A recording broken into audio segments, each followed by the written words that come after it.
Olá, seja bem-vindo a mais um vídeo da disciplina de Sistemas Operacionais, voltado para alunos do Bacharelado em Sistemas de Informação. Eu sou o professor Ivo e vou falar sobre manipulação de processos e mecanismos de interrupção. Vamos lá?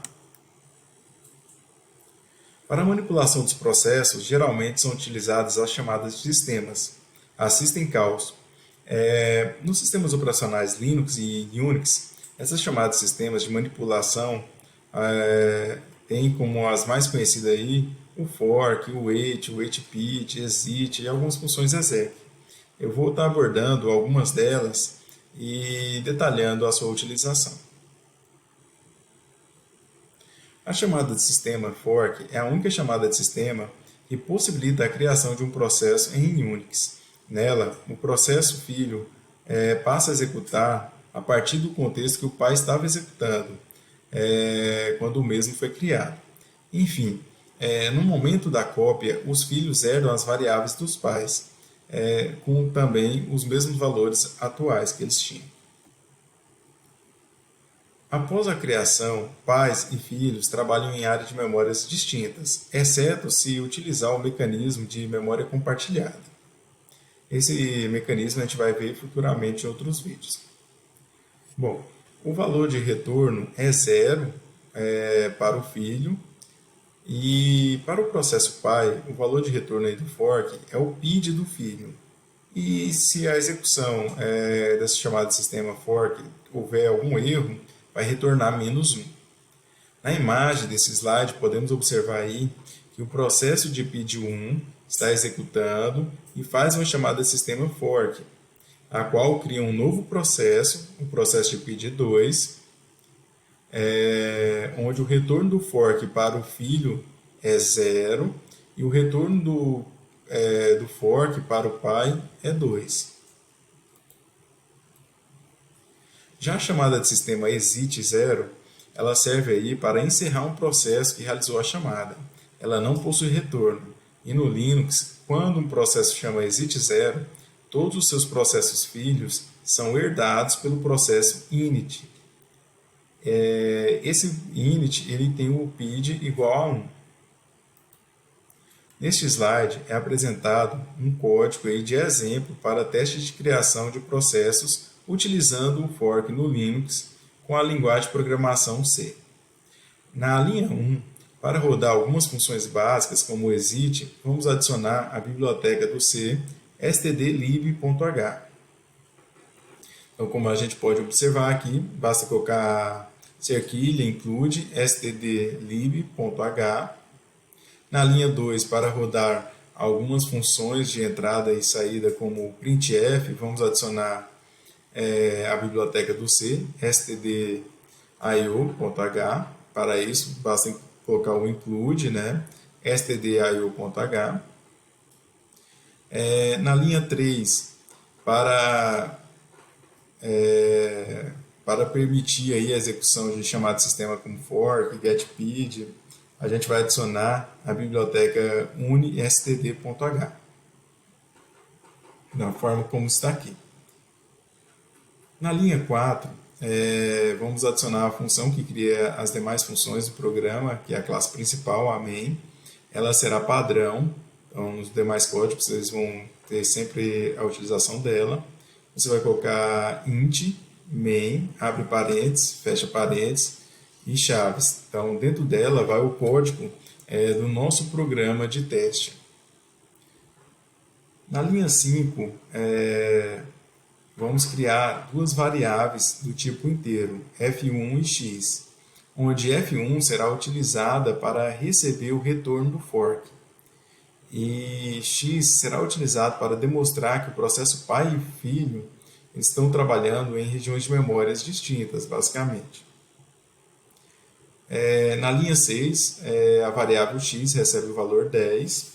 Na linha 7, temos o condicional e a chamada de sistema fork. Então, a chamada de sistema fork, ele vai criar um novo processo e F1 vai receber o retorno dessa chamada de sistema. E aí vai ser feita a comparação aí para corresponder ao condicional. Então, esse condicional ele foi criado aí para que apenas o processo filho tenha acesso ao bloco de código desse condicional.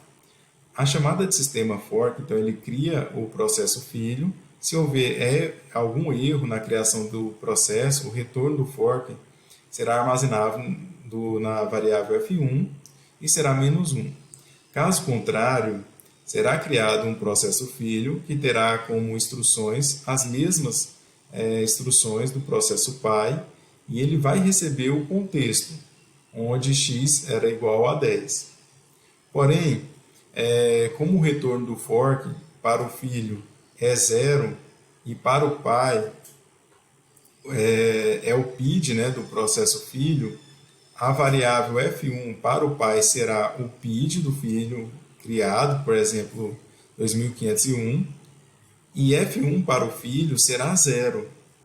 Logo, apenas o filho vai conseguir entrar nesse condicional, aí, nesse bloco de código do condicional, e vai conseguir rodar as linhas 8, 9 e 10. Então, onde o valor, na linha 8, né, o valor de x para o filho será alterado para 20, e na linha 9 o filho vai imprimir o valor de f1 e de x para ele, na visão dele. Na linha 10, ao encontrar o exit 0, o processo filho será encerrado. Então, como o processo filho foi encerrado pelo exit, ele não vai mais executar da linha 12 em diante, uma vez que ele foi encerrado. Mas o processo pai, como não entra nesse condicional, ele continua a execução na linha 2, na linha 12, mandando imprimir o valor do retorno da variável f1, que é o PID do filho criado, e o valor da variável x, que para ele vai ser 10. Apesar do filho 1 ter alterado o valor de x para 20, no pai vai continuar 10, pois eles trabalham em regiões de memórias diferentes. Uma vez que o filho é criado pela chamada fork, ele possuirá uma região de memória diferente e podendo ter valores aí também diferentes. Pode ser que ninguém altere o valor de x, mas pode ser que alguém, durante a execução do filho, pode ser executada uma alteração como a apresentada aí lá na linha 8. Então, na linha 13, ao encontrar o exit, o processo pai também vai ser encerrado.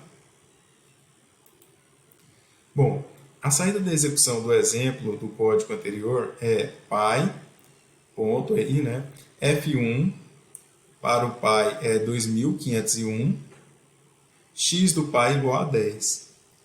E a sair em seguida é impressa aí F1 igual a 0, então o retorno do fork para o filho 1 foi 0, e x em f1 igual a 20, que é o valor que a gente alterou lá na linha 8. A chamada de sistema getPID, ela retorna o PID do processo chamador. E é como se o indivíduo abrisse a carteira, né, e consultasse o seu próprio CPF. A chamada getPPID, ela já retorna o PID do processo pai.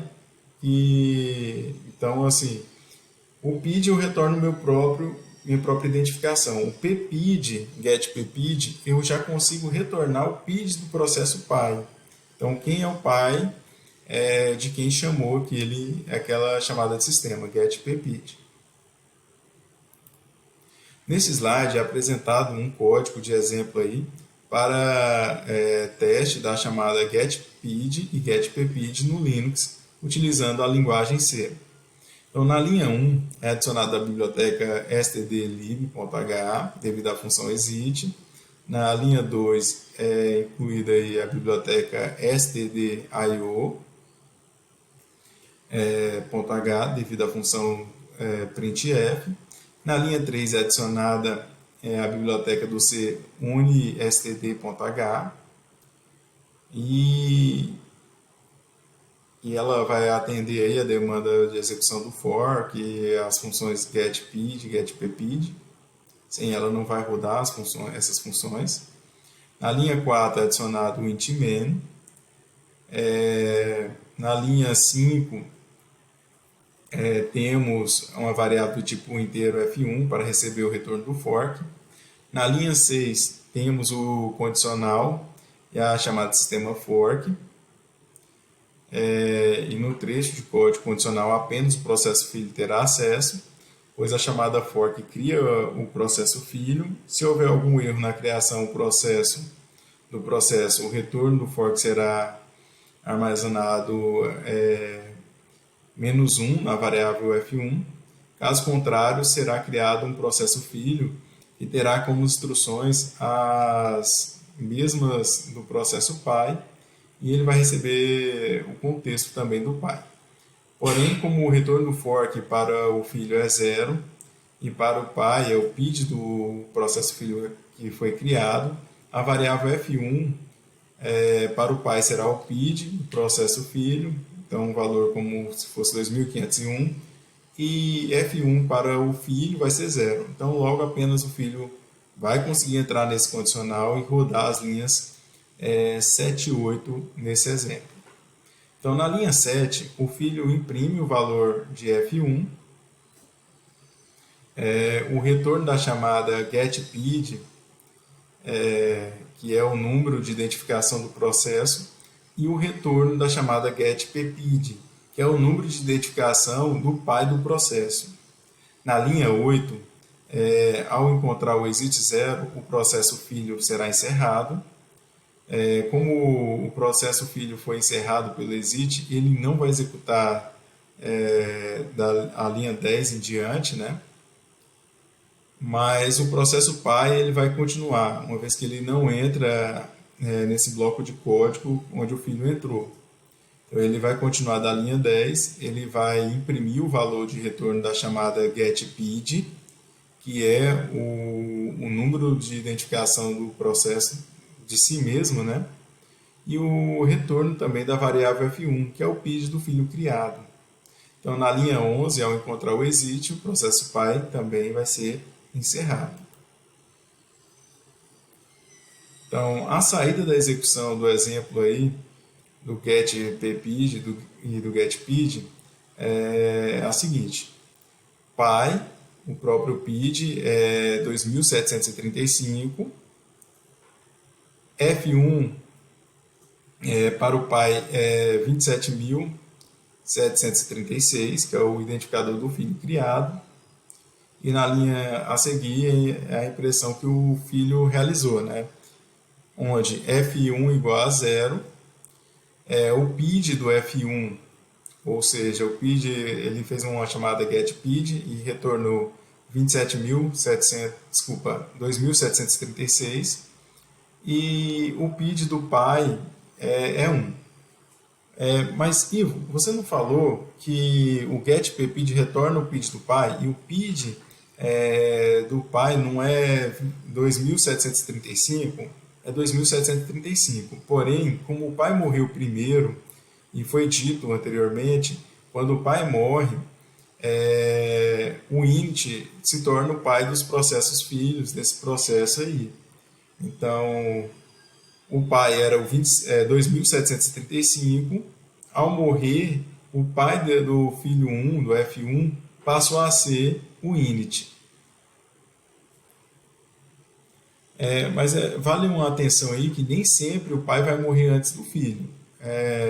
Eles vão competir sempre pela CPU para tentar, se você quiser em algum momento tentar forçar uma situação onde o pai morre depois do filho, é interessante você criar vários filhos aí, né? Cria o processo, copia aquela região ali do condicional e cria vários filhos, e aí você testa a execução. Pode acontecer uma grande quantidade de filhos que o pai morra somente depois da execução de algum dos filhos. Bom, a chamada de sistema wait, ela suspende a execução do processo até a morte de um de seus filhos. Se todos os seus filhos já estiverem mortos no instante da chamada da primitiva, a função retorna imediatamente e continua a sua execução. E o valor de retorno da chamada é o identificador do processo que foi morto, ou -1 em caso de erro. A biblioteca include syswait.h é necessária aí para executar a chamada de sistema wait null, por exemplo. Já a chamada de sistema sleep, com parâmetro numérico positivo aí, n, ela bloqueia o processo por aproximadamente n segundos. Então, por exemplo, o processo que chamar sleep 1 será bloqueado por aproximadamente 1 segundo. Bom, nesse slide é apresentado um código de exemplo para o teste das chamadas wait e sleep no Linux, então utilizando a linguagem de programação C. Bom, além das bibliotecas citadas anteriormente, é necessária também a biblioteca syswait.h, que está aqui na linha 4. Então, ela vai permitir a execução de chamadas de sistema como wait, wait-it, wait-pid, entre outras aí relacionadas. Entre as linhas 5 do código até a linha 11, entre 5 a 10, né, melhor, todos os códigos são semelhantes ao do exemplo anterior. Então, vamos falar agora aqui sobre, na linha 11, temos aqui a chamada wait null, né? Ela vai suspender a execução do processo pai até que um dos filhos morra. No exemplo que estamos executando, temos o filho 1. Enquanto o filho 1 não morrer, o processo pai não continua sua execução. Na linha 12, o processo pai vai imprimir o valor de retorno da chamada getPid, que é o número de identificação do processo, e também ele vai imprimir o retorno da variável f1, que é o PID do filho criado. Na linha 13, a chamada sleep10, ela vai bloquear o processo pai por 10 segundos. Geralmente, ele é usado aí com o objetivo de sincronização de atividades do processo. E na linha 14, o pai imprime, né, aguardou 10 segundos e encerrou. Então, na linha 15, o pai vai encontrar o exit e vai ser encerrado. Então, a saída da execução daquele código vai ser a seguinte: F1 igual a 0, PID do F1, 2749. Então, o filho morreu primeiro. Por que o filho morreu primeiro? Porque eu coloquei um wait. Então, meu pai só morre depois que o filho morrer. Então, ele só vai continuar a execução dele depois que o filho morrer. Então, de forma indireta, o pai só morre depois que o filho morrer. Em seguida, é impresso pai, próprio PID é 27.748, F1 para o pai é 2.748 e F1 para o pai 2.749.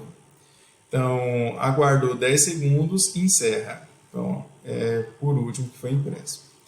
Então, neste exemplo, a sequência de morte do filho e em seguida a morte do pai é garantida pela chamada wait. Agora, vou abordar aí rapidamente a respeito do mecanismo de interrupção. Então, a interrupção é um mecanismo comum aí nos processadores. E através dela, o controlador de periféricos chama a atenção do processador e sinaliza a ocorrência de algum evento. E também provoca a execução de uma rotina especial. O controlador, ou seja, o tratador de interrupção, ele é responsável por atender às interrupções. Assim como apresentado na imagem desse slide, a seguir, temos que quando um dispositivo termina a sua tarefa, ele informa para o controlador de interrupção, né, que despacha a interrupção para o processador. Em seguida, o processador confirma a interrupção para o controlador de interrupção. Vale ressaltar que, inicialmente, Quando é preparada aí a transferência do controle para o tratador, o contexto de execução é salvo na memória e só assim é desviado o controle para o tratador. E posteriormente é retornada a execução para a rotina interrompida, que restaura aí o contexto de execução. Então, sem que seja percebido, né, essa interrupção. Existem momentos em que um processo ele não pode ser interrompido para evitar erros, como, por exemplo, se o processo estiver alterando variáveis. Para evitar erros, pode-se desabilitar a interrupção, pois enquanto estiver desabilitado, são ignoradas as interrupções pelo processador, e o processador ele tem o poder de habilitar e desabilitar essas interrupções em quaisquer momentos. Existem três tipos de interrupções no sistema operacional. Então, temos interrupções de hardware, ligada à ocorrência de algum evento externo, como o término de uma execução de entrada e saída. Temos a interrupção de software, conhecida como prep, ligada à execução de uma instrução específica, sendo que o próprio programa interrompido gera a interrupção. Então, por exemplo, aí a chamada sistema.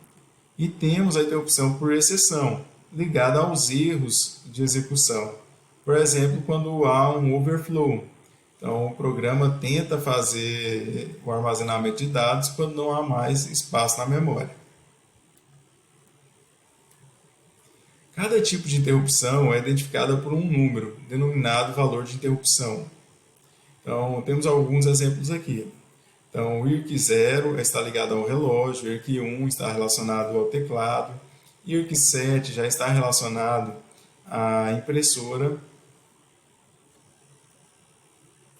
Bom, então, dado essas apresentações, só para finalizar, tem aqui uma breve instrução, né, de como fazer para rodar os seus códigos apresentados aqui nesse vídeo em um computador com um sistema operacional Linux. Lembrando que as chamadas sistemas apresentadas elas não vão funcionar no Windows, porque o Windows é um outro sistema operacional e possui outros processos para tal tarefa e também é um sistema fechado. Então, para gerar o arquivo executável binário dos códigos apresentados no Linux, você vai necessitar aí de um compilador da linguagem C. Então, por exemplo, aí o GCC. Então, o compilador da linguagem C é padrão na maioria das distribuições do Linux, né? Mas para verificar se o compilador GCC está instalado no seu sistema, você pode usar aí o comando gcc -v. E aí vai aparecer a versão do compilador. Se não tiver o compilador instalado, ele vai retornar, não foi encontrado aí o comando. Caso não esteja instalado, utilize aí o gerenciador de pacotes da sua distribuição para instalar. Então, por exemplo, aí, no Ubuntu, você vai usar o apt-get install -gcc. Bom, uma vez que você tem o compilador no seu computador, digite aí o código apresentado em um editor de texto. Então, você vai olhar lá no código, vai digitar ele no gedit ou no vim e você vai salvar o arquivo com a extensão .c. Então, por exemplo, aí teste1.c. Então, para compilar o código, você vai abrir o terminal. Então, para isso, você pode usar o Ctrl Alt T, né, para abrir o terminal. E você vai digitar gcc espaço -o espaço teste1, que será o nome do seu arquivo executável, que será criado no processo de compilação, espaço teste1.c, que é o nome do arquivo com o código que você criou e será compilado. Para executar o programa compilado, você vai usar aí o ponto barra e o nome do arquivo criado, né, como binário. Então, no nosso caso, nosso exemplo, vai ser ponto barra teste1. Aperta Enter, ele vai rodar e ele deve apresentar aquelas saídas que foram comentadas. Então, aqui são apresentadas algumas referências dos materiais utilizados. E aqui finalizo e agradeço aí sua atenção, seu interesse. Se você gostou do conteúdo, do material, do vídeo, dá um joinha lá e se inscreva no canal. Um grande abraço e até um próximo vídeo.